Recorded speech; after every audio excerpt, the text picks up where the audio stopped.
ओम नमः शिवाय। मैं हूँ शिव भक्त प्रीति और लेके आई हूँ आज का नया वीडियो। इससे पहले कि वीडियो में आगे बढ़े कमेंट में लिख दीजिए हर हर महादेव। एक आखा दाना जानते हो? पूरा खंडित चावल नहीं। कितना चावल? एक दाना चावल का शंकर भगवान के शिवलिंग पर समर्पित करिए। एक बेलपत्र जिसका डंडी का मुख अपनी ओर हो, जहां से चावल चढ़ाया है, उस चावल के ऊपर अपनी कामना कर रख दीजिए और चंद्रमौली भगवान का स्मरण करिए। कौन से भगवान? शंकर भगवान का सर्वश्रेष्ठ सुंदर नाम है चंद्रमौली।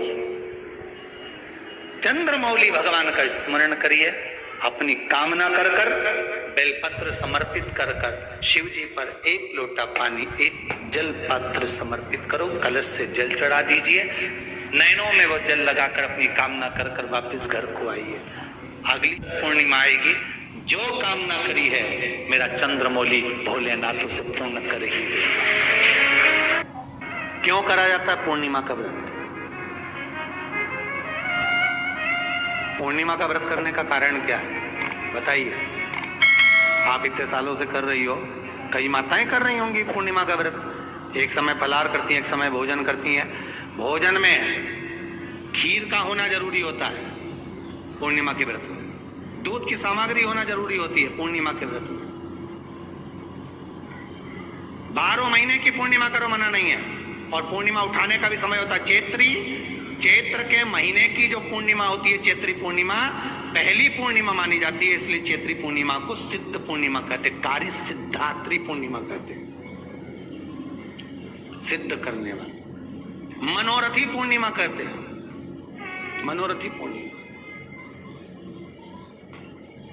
इसलिए पूर्णिमा का व्रत कहां से उठाया जाता है? चैत्र के महीने की पूर्णिमा से पूर्णिमा का व्रत उठाया जाता है कि मैं महीने की पूर्णिमा करूंगी तो चैत्र पूर्णिमा से उसको उठा लिया जाता है। पर उसका एक नियम रहता है। आप फलाहार करें अपनी जगह पर है, पर एक समय भोजन कर रहे हैं वो अपनी जगह पर। भोजन के साथ में मीठे के साथ थोड़ा दूध की सामग्री होना जरूरी होती है।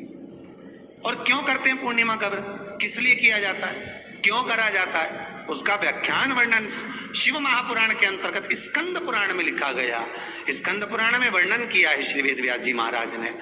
कहा ये पूर्णिमा का व्रत इसलिए किया जाता है कि व्यक्ति का जब मन गलत भ्रम में जाने लगता है, मन जब गलत जगह पर जाने लगता है, तो ये मन को गलत जगह पर ले जाने वाला कौन होता है? तो कहा ये चंद्र होता है। व्यक्ति की राशि के अंतर्गत, व्यक्ति की पत्रिका के अंतर्गत, व्यक्ति की ग्रह दशा के अंतर्गत जब चंद्र बेकार चलता है तो व्यक्ति अच्छा करते करते भी बेकार करने लग जाता है।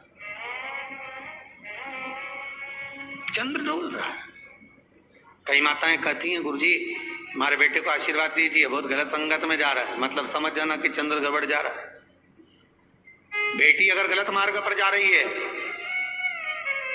बेटी अगर गलत संगत में जा रही है, किसी अन्य व्यक्ति को आकर्षित हो, चंद्र गड़बड़ हो रहा है, उसका चंद्र कहीं जा रहा है। कोई पुरुष, कोई लड़का कोई गलत मार्ग पर जा रहा है, चंद्र गड़बड़ हो रहा है। घर में जो क्लेश उत्पन्न होता है, घर में जो विवाद उत्पन्न होता है, उस विवाद को रोकने के लिए केवल चंद्र की ही, इसलिए तो पूर्णिमा घर की नारियां हमारे हिंदू धर्म में यहां तक स्कंद पुराण में कह दिया कि प्रत्येक पूर्णिमा आप लोग कभी आप लोगों ने सत्यनारायण जी की कथा करवाई? जितने लोग आस्था चैनल पर कथा सुन रहे हैं, जितने लोग फेसबुक यूट्यूब पर कथा सुन रहे हैं, यूट्यूब पर कथा का श्रवण कर रहे हैं, उनने कभी सत्यनारायण की कथा करवाई होगी? तो उसमें लिखा है हर कार्तिक, हर पूर्णिमा को, हर संक्रांति को ब्राह्मण सत्यनारायण भगवान की कथा या राजा या वैश्य कथा को कराता था, या बढ़िया कथा कराता। सुनी कि नहीं सुनी ये बात? सत्यनारायण भगवान की कथा में लिखा है, स्कंद पुराण के अंतर्गत जो सत्यनारायण भगवान की कथा का स्मरण किया उसमें लिखा है प्रत्येक संक्रांति पूर्णिमा को सत्यनारायण की कथा करवाने लगा और ये योनि को प्राप्त हुआ। इस योनि से छूटा, इस योनि में गया। लिखा है सब कुछ लिखा है। अब उत्ते से समझ जाओ कि पूर्णिमा को सत्यनारायण की कथा करने का बोला है।